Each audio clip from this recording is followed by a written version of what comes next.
The pink balloon. A pink balloon floats into the garden from somewhere. I look out of the window at the slight movement, but see nothing at first. Sometimes, when a bird flies, that fraction of a second gets caught inside the tail of my eyes. I look for signs: a feather dropped, a tremble, a blink. That strange feeling lasts for a while. That strange feeling of being observed by something. A pink balloon has floated into the garden from somewhere. At last I see its face. It's half hidden by tall grass, quietly observing me from a distance. As I walk towards it, it gets larger and larger, large enough for a small child to fit in if curled up tightly. I imagine a small child playing with it, chasing after it. The balloon trailing, only slightly ahead, bounding, bouncing. It still has some thread attached. Some patch of sky it may have hovered over with plump bits of clouds. Did it decide to land here?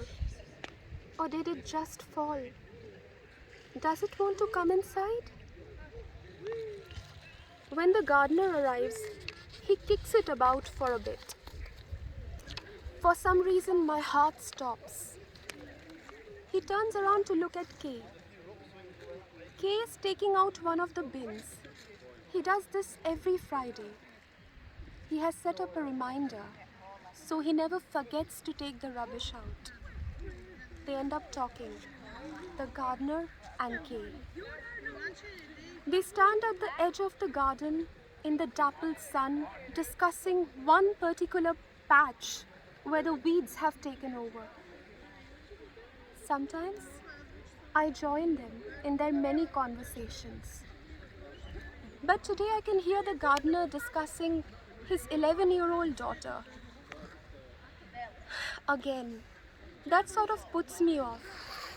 He does this a lot with Kay.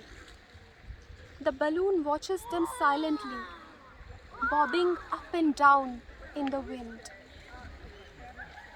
"You might be able to help her," he says. "She's getting completely out of hand."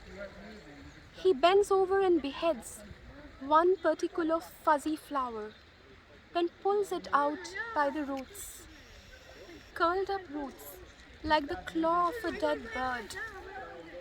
Perhaps there is some joy in tiny, everyday slaughters. "She comes to visit me now and again," says the gardener, looking up at Kay. "And then everything gets out of place. Her mother spoils her. I try to keep her grounded, but she's trouble." "My partner has 2 sons," he says. "They are good boys, respectful. But you know how it is. Boys will be boys, won't they? She won't fit in with them." Kay smiles, not knowing what to say. People do this to him often, especially people with difficult children. As if their children needed to be tamed, wings clipped off. People do this to birds sometimes so that they can never learn to fly. You wanted to be a bird in your next life. Perhaps the life of bird is harder than you thought it was.